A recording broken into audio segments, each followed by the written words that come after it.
Hello, let's discuss some of the critical station for MRCS part B. We will start the burns and acute respiratory distress syndrome. The scenario is burn victim. Before entering the station, there is a diagram indicating affecting areas of the burn. You need to calculate the surface area of the burn. So how we will calculate the surface area, total body surface area of the burn? So we will apply or according to the Wales rule of 9 or Lund and Browder chart. So Wales rule of 9 is used for adult, while Lund and Browder chart is used for the childs. Then how we will manage the burn patient? So we will manage it according to ATLS protocol, and we will assess the airway, breathing, circulation, disability and exposure. First we will call for help, and then we will assess the airway. We will look for any signs of airway burns and inhalational injury as it may cause airway edema. Okay, so first we will have to look for sign of airway burns and inhalational injury, and always suspect inhalational injury in these scenarios. When there is facial burns, burn nasal hair, curved sooty sputum, and the voice change, then suspect the inhalational injury and give oxygen. And if there is airway edema, then consider the intubation, and it is called the prophylaxis intubation.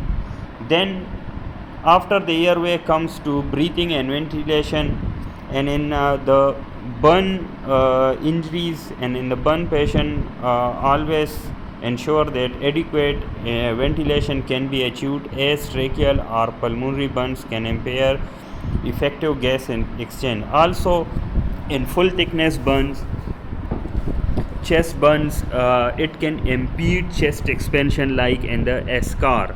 So the full thickness chest burn can cause eschar, which can impede chest expansion. Then come to the circulation part of the ABCDE. In the circulation, first we will pass the 2 large bore IV cannula and fluid resuscitation if the total burn surface area is more than 15% in adult and more than 10% in child. So for fluid resuscitation, we will be using the Parkland formula and Crestalide, like the Hartmann solution and Ringer lactate will be used. Total fluid requirement in 24 hours according to Parkland formula will be 2 ml into total burn surface area into body weight. Okay, so this is how we will calculate the fluid requirement in 24 hours. And 50% of the fluid will be given in first 8 hours, and the next 50% will be given in next 16 hours. Okay, so this is the fluid requirement for 24 hours. Then the resuscitation endpoint will be when the urine output is 0.5 to 1 ml per kg per hour in adults. Okay, increase rate of fluid to achieve this. Then points to be noted: starting point of resuscitation is the time of injury and deduct fluids already given. And for the you must pass the urinary catheter to measure the urine output and consider the central venous line. Okay, so in every burn patient you will have to assess the airway, breathing and circulation, and in the burn patient always give the sufficient analgesia and prevention of hypothermia, curling ulcer prevention by using PPI, proton pump inhibitor and enteral feeding. Okay, then next, why not to give the colloids in burn? Because of the increased capillary permeability occurring during the first 24 hours, colloids will pass to the extravascular space, exert an oncotic pressure and cause a paradoxical augmentation of the third space, interstitial space. So that's why we will not be giving the colloids in first 24 hours specially. Okay, how do you assess the adequacy of the fluid therapy? So a number of clinical parameters may be used Clinical measures of the cardiac index by measuring the peripheral warmth, capillary refill time, and the urine output. Then the central venous pressure and its response to fluid challenge, core temperature, for example rectal temperature, and we can also use the hematocrit, which determines the plasma volume and the red cell mass. This is unreliable if there has been a recent transfusion or hemolysis. What are you afraid of? Complication of burns. So complication of burns, it can be burn shock, which will be hypovolemic shock due to plasma loss following loss of skin cover, leads to hypotension, tachycardia, increased systemic vascular resistance, and a fall in cardiac output. Then sepsis can occur in the as a complication of burns, acute respiratory distress syndrome, renal failure due to myoglobinuria, constricting circumferential burns can cause the ischemia in limbs, and ventilation problems in chest, which will require sclerotomy. Okay, then the electrolyte disturbances like hypo or hypernatremia, hyperkalemia, and hypocalcemia, coagulopathy due to disseminated intravascular coagulation and hypothermia, then hemolysis leading to hemoglobinuria and anemia. How to tell if he has superficial or deep burn? So superficial burn, also called partial thickness, and then the deep burns also called full thickness. So in the superficial burns or partial thickness burn, the affected area of the skin will be red or white in color, and there will be blisters, and it is sensate, mean it will be painful. While in the full thickness burn, the area of the skin will be white and leathery and desensate, mean it will be painless. Then coming to the ARDS, acute respiratory distress syndrome. So there is this X-ray which is showing the bilateral pulmonary infiltrates. Okay, and the bilateral pulmonary infiltrates show us the acute respiratory distress syndrome. Okay, then the definition of the ARDS is the acute diffuse inflammatory form of the lung injury, acute respiratory failure characterized by hypoxemia, decreased lung compliance, diffuse pulmonary infiltrates on chest X-ray, normal pulmonary arterial wedge pressure less than 18 millimeter of mercury, which shows it is not cardiac, and partial pressure of arterial oxygen by fraction of inspired oxygen will be less than 26.6 kilopascal. Okay, then the pathophysiology of ARDS. So the two phases are recognized in acute lung injury or the ARDS, acute respiratory distress syndrome. Acute phase and the reparative phase or the proliferative phase. Okay, so there are two phases in the acute respiratory distress syndrome. So in the acute phase of the ARDS, there will be destruction of the capillary endothelium, which result in extravasation of protein rich fluid and interstitial edema. Okay, then after the edema, there will be migration of neutrophils into the air spaces or into the interstitium of the alveoli, and from the neutrophils release the cytokines. Then the alveolar basement membrane is also damaged, and fluid seeps into the air spaces, stiffening the lungs and causing ventilation perfusion mismatch. Okay, so this is the acute phase. Then in the later reparative phase, characterized by the fibroproliferation and organization of the lung tissue, and if resolution does not occur, then the disorder collagen deposition occurs, leading to extensive lung scarring. Okay, so this is the about the pathophysiology of the ARDS. Okay, so first there will be damage of the endothelial cells. Okay, Then there will be extravasation of the fluids, protein rich fluid into the interstitium and the alveoli. Okay, then there will be neutrophil migration into the alveolus and release of cytokines like the interleukin 1, tumor necrosis factor, PAF, proteases and leukotrienes. Okay, then there will be the shifting of fluid, edematous fluid into the alveoli. Okay, then the last stage will be the fibroproliferation of the lungs, alveoli, and stiffening of the alveoli, causing the alveolar ventilation mismatch. Okay, so this is the pathophysiology. Okay, so then the causes are condition associated with development of acute respiratory distress syndrome. So there are many causes like infective causes, which include sepsis, diffuse pulmonary infections like viral mycoplasma, pneumocystis, pneumonia and miliary tuberculosis, gastric aspiration. Then the physical causes are injury. Traumatic causes can be mechanical trauma including head injuries, pulmonary contusions, near drowning, fractures with fat embolism, burns, ionizing radiation. These are the causes based on the injury.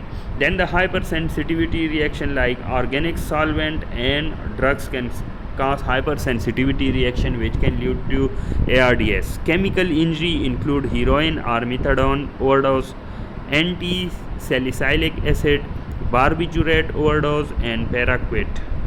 Then the inhaled irritants include the oxygen toxicity, smoke, irritant gases and chemicals.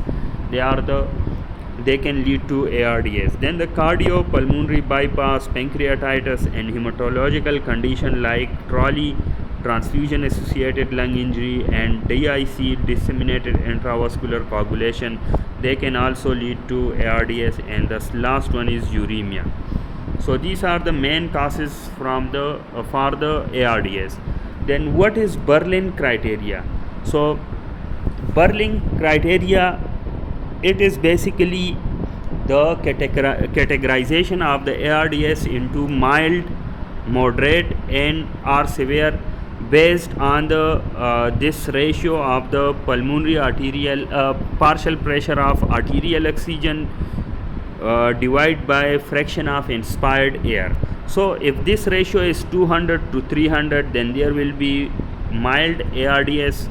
If the ratio is 100 to 200, then the moderate ARDS, and if this ratio is less than 100, then it will be severe ARDS. Okay, the mortality from mild ARDS is 27%, then moderate is 32% and the severe is 45%. Then how we will manage the ARDS? So we will try to manage it conservatively and on the supportive therapy by improving the ventilation, giving steroids, fluids and nutrition.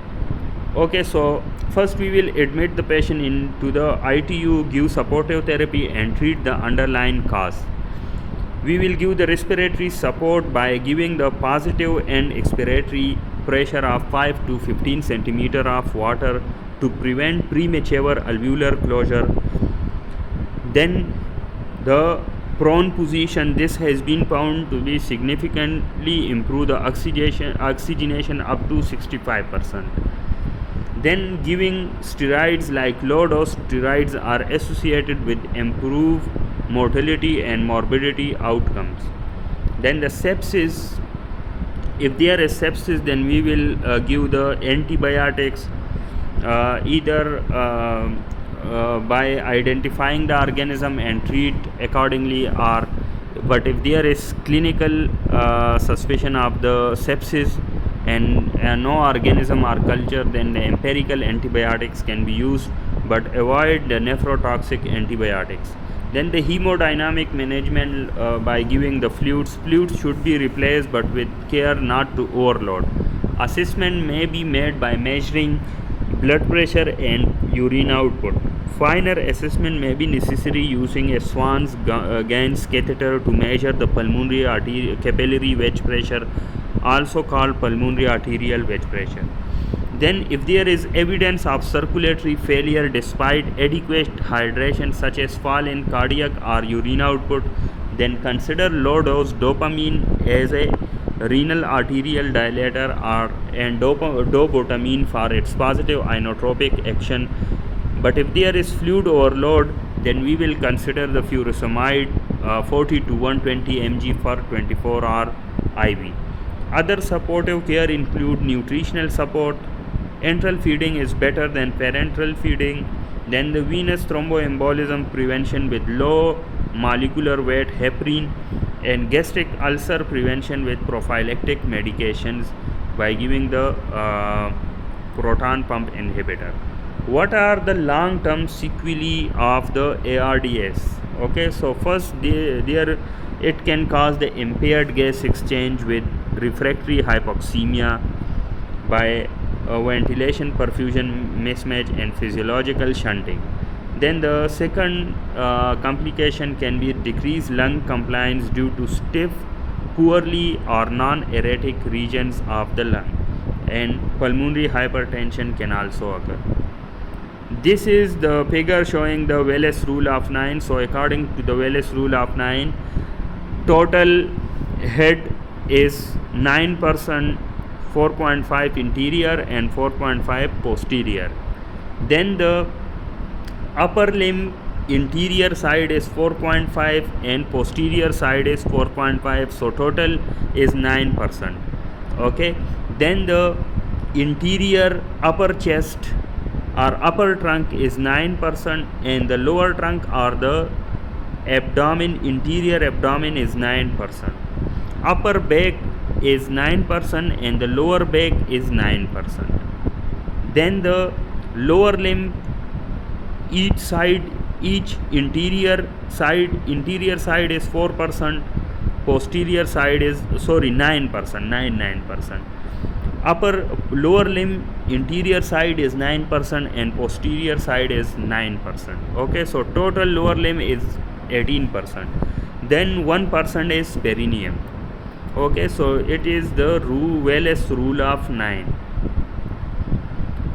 Then going to the next station, which is the head injury, extradural hematoma. So let's read the scenario. RTA patient with GCS of 15/15, 2 episodes of vomiting leading to amnesic events, and GCS is 8, decrease from the 15, and plus he has having the scalp laceration. Then the CT features. So this is the CT showing the extradural hematoma. Why it is extradural hematoma? Because there is hyperdense region on the right side, which is biconvex in shape. So the biconvex hyperdense lesion is the extradural hematoma, and you can see there is midline shift. Okay, the midline shift also occur, and the compression on the ventricles also you can see in this CT image. Okay, then when to consider CT brain for trauma? So there will be high risk criteria and medium risk criteria, in which case we will consider the CT brain. So high risk criteria include the GCS less than 15 at 2 hours post injury. Then the second high risk criteria is suspected open or depressed skull fracture. Any sign of basilar skull fracture like hemotympanum, racuna is battle sign, or CSF autorhinuria. Then the fourth criteria is 2 or more than 2 episodes of vomiting, age 65 or more than 65, or any head injury in anticoagulant patient. These are the high risk criteria to consider the CT brain for trauma. Then the medium risk criteria include the retrograde amnesia to the event more than or 30 minutes. Then the dangerous mechanism, including the pedestrian struck by the motor vehicle, occupant ejected from motor vehicle, fall from more than 3 feet or more than 5 stairs. These are the criteria for the considering of the CT brain. Then what will be the normal value of intracranial pressure? So it is 7 to 15 mm of mercury in supine position, while minus 10 in standing position. Then the methods to measure the intracranial pressure.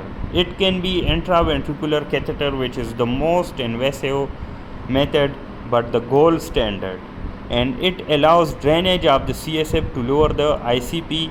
And one advantage is that there is re-zeroing calibration is possible. Okay, but the disadvantage is, one is most invasive method, the high infection rate make it another disadvantage, may be difficult to insert.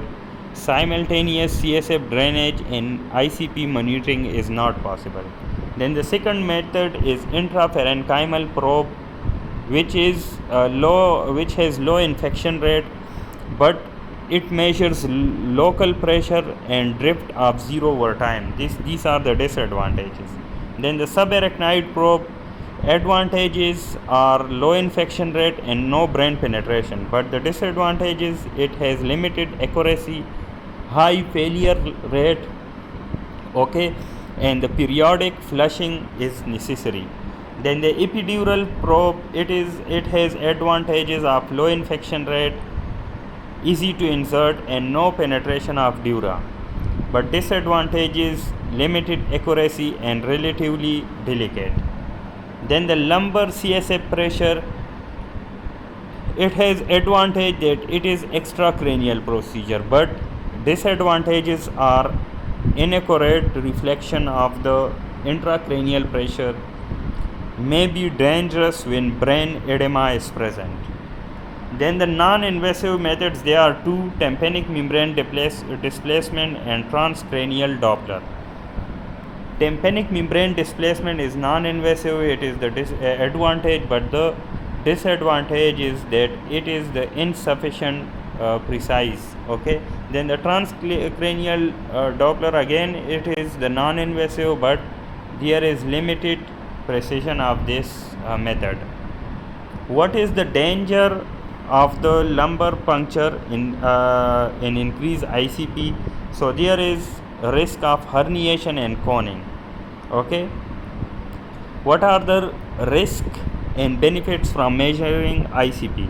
So benefits are that it helps to determine the cerebral perfusion pressure, but the risks are bleeding and infection from the intraventricular catheter. Okay, intraventricular catheter, and then the herniation and coning from the lumbar puncture.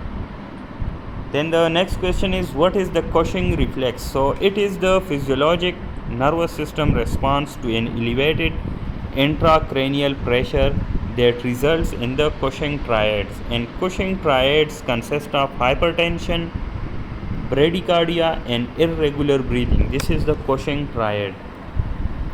Then the pathophysiology of the increased ICP, it involves the Monro-Kelly doctrine hypothesis, which says that the skull is fixed bug containing three components: brain 80%, blood 10% and CSF is 10%. ICP by volume relation is governed by these three components. Okay, so if there is increase in volume in one component, it may result in compensatory decrease in the volume of the another component in order to prevent rise in intracranial pressure. However, once the ICP is reached around 25 mm of mercury, small increases in brain volume can lead to marked elevation in ICP. This is due to failure of intracranial compliance decompensation, leading to brain herniation. Then what is the lucid interval? Okay, so you look in the scenario that first the patient has GCS of 15, but over time it has reduced to 8. So this is due to lucid interval. Okay, what is lucid interval? It is the temporary improvement in a patient condition after traumatic brain injury, after which the condition deteriorates with the rapid decline of consciousness. So first there is temporary improvement, then the condition deteriorates with the rapid decline of consciousness. During this period, blood accumulates in the extradural space, leading to an increase in ICP, leading to cerebral ischemia. This is the formula of the cerebral perfusion pressure, which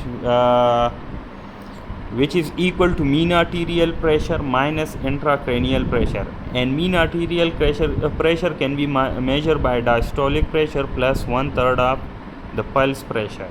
Okay.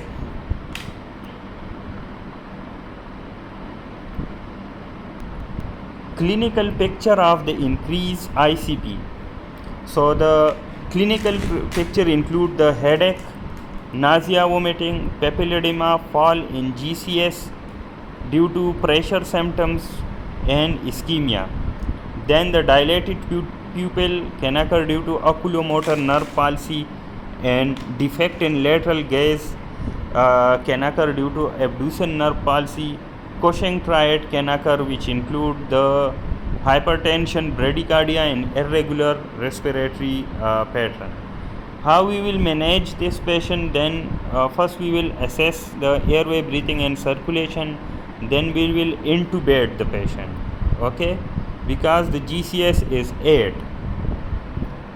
Okay, so indication for intubation: GCS of 8 or less than 8, risk of increase risk of raise ICP due to agitation, i.e. sedation required, inability to control or protect the airway or loss of protective laryngeal reflexes, a pall of 2 or more points in the motor components of the GCS. In order to optimize the oxygenation and ventilation, seizures by bleeding into mouth or airway, bilateral fracture, mandible, severe facial injuries. These are the indications of the intubation in the head injury. Then the management of the raised ICP. Okay, so first improve the venous drainage from the brain by elevation of the head of the bed to 30 degree, good neck alignment in the head in the neutral position, ensure ties holding the endotracheal tube in place and do not compress the neck veins. Alternatively, tape the tube using trouser legs. Where possible, immobilize the patient's cervical spine with sandbags and tape rather than restrictive neck collars. Then reducing cerebral edema by giving the mannitol, which is osmotic diuretic, in the dose of 0.5 into 1 to 1 kg 1 gram per kg. Okay. Then using furosemide, a loop diuretic, in the dose of 0.5 to 1 milligram per kg, and maintain the sodium range in the sodium in the range of 140 to 145 millimole per liter. Then reduction of the cerebral metabolic rate for oxygenation by the close temperature regulation. Avoid hyperthermia but do not actively induce hypothermia.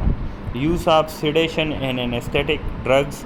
Ensure that the patient is appropriately sedated and has received adequate analgesia through which the cerebral metabolic rate for oxygen is reduced. If the patient has a witness seizure, loading with an anticonvulsant, usually phenytoin at 18 mg per kg, should be considered. In case of intractable raised ICP, a thiopentone infusion can be used to reduce the cerebral metabolic rate to a basal level. This is identified on EEG monitoring as burst suppression. Okay. Then the other management is to reduce the intracranial blood volume by the hyperventilation. Hyperventilation can be used to reduce the peripheral arterial carbon dioxide as a temporary measure to reduce the intracranial blood volume, but cerebral ischemia may result if this is prolonged. The final resort, if ICP remains raised is to perform a decompressive craniectomy. Okay, it is surgical option. Reduce the CSF volume by surgical option by decompression, by first removing the hematoma, second decompressive craniectomy, and third the drainage by the catheter. So this is how we will manage the increased ICP.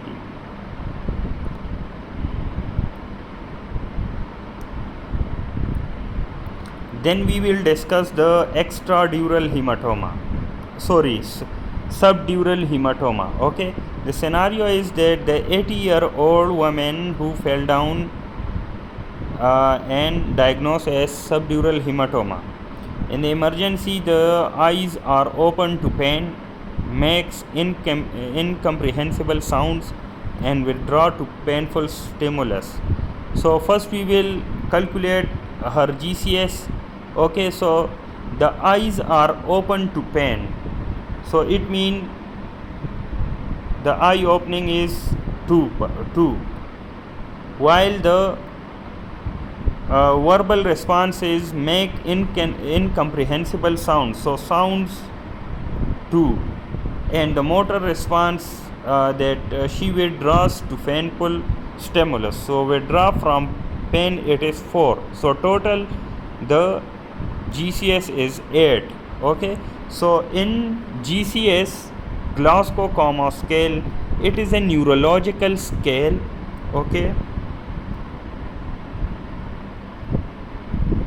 so Glasgow Coma scale is a neurological scale which aims to give a reliable and objective way of recording the conscious state of the person for initial as well as subsequent assessment.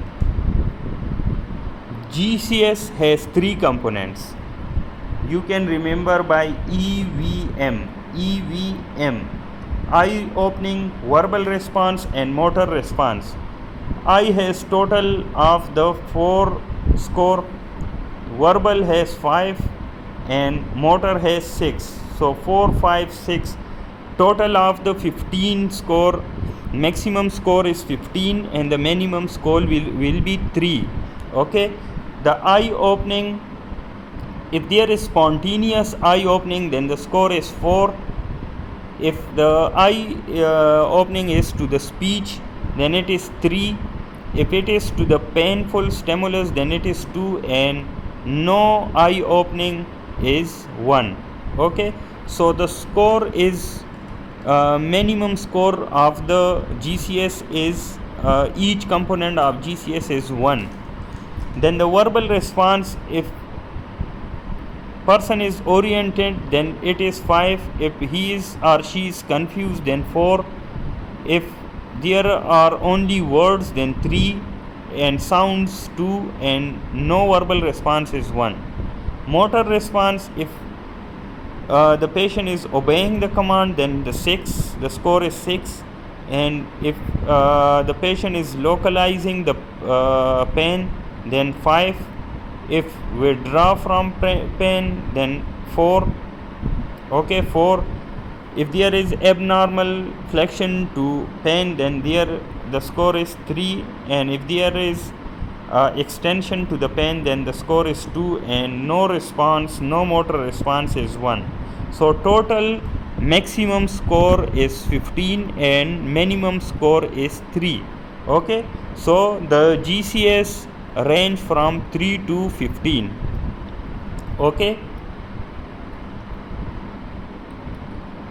then this is the CT scan which is showing then what is the positive finding in CT brain. So you can see this hyperdense area which is lens shape. So hyperdense area which is lens shape, and there is compression of the ventricles. Okay, and midline shift. So the lens shape or crescent shape hyperdense area, when there is hyperdense and crescent shape area on the CT brain, then it will show the subdural hematoma. Okay, so this is the lens or crescent shape hyperdense region, right subdural hemorrhage or hematoma. What does loss of gray matter suggest? So many studies have shown that injury to gray matter area of the brain that contain nerve cell bodies can cause long-lasting cognitive disability. Okay, we already discussed the Glasgow Coma scale. Let's move to the next question: management of acute subdural hematoma. Urgent surgical evacuation of hematoma if there is acute subdural hematoma with or without coma, with neurological deterioration, sign of increased intracranial pressure since time of injury with potential for recovery. The second indication for the surgical evacuation is the clot thickness 10 mm or midline shift more than 5 mm on initial CT brain regardless of GCS. Non-surgical managed patients should be nursed in ICU with ICP monitoring and serial head CT scans. Next scan at 6 to 8 hours. If there are any signs of neurological deterioration or persistently increased ICP more than 20 mm of mercury, urgent surgical evacuation within 2 to 4 hours of deterioration. Then the tracheostomy tube advantage in this patient, it is easier cleaning, it can cause easier cleaning of the mouth and face, less likely to cause aspiration, less dead space, better tolerated on the long term, more comfort, no gagging, doesn't need sedation, may help weaning from ventilator, may allow swallowing and the ability to eat and drink. Okay, so this is the station we will be doing in the next week.